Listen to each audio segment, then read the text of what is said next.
something politically extraordinary happened in Minnesota in 2023 legislative session.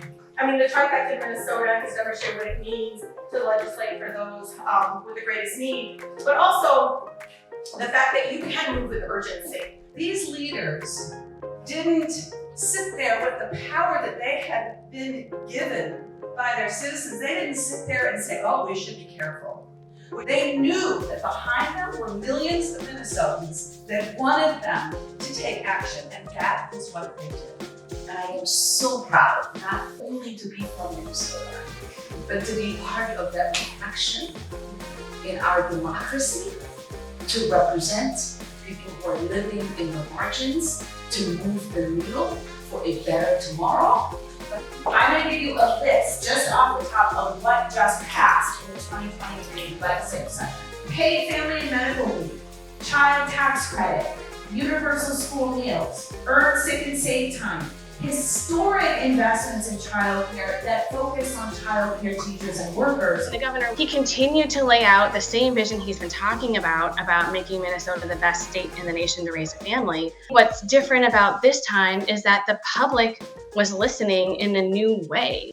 And after years of divided government and gridlock, we could actually get a lot of this done. Coverage and benefits for undocumented workers, banning conversion therapy, restoring the vote for 55,000 formerly incarcerated Minnesotans, automatic voter registration, pre-registration for 16 and 17-year-olds. The list is actually very, very long. They did it with a one-seat majority in the Minnesota Senate. They did it in a state that's, you could argue, not necessarily a progressive state. There's not anyone in the state of Minnesota that isn't touched by the legislation. So the question we're going to ask and answer today is, why such a different outcome in Minnesota? And the answer is pretty simple.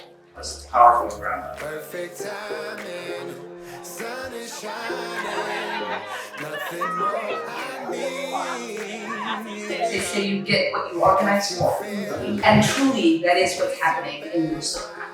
Community Change Action works with incredible partners across the country, like ISAIAH and UnidosMN and ISAIAH, to build power from the ground up. We like to fuse power of organizing ideas and politics to realize the promise of a multi-generational conference and for all families to flourish. And that's exactly what ISAIAH and their community and labor partners did in Minnesota. This was not a miracle. This was decades in the making. This did not happen simply because we elected Democrats in 2022. It was a set of leaders inside and outside.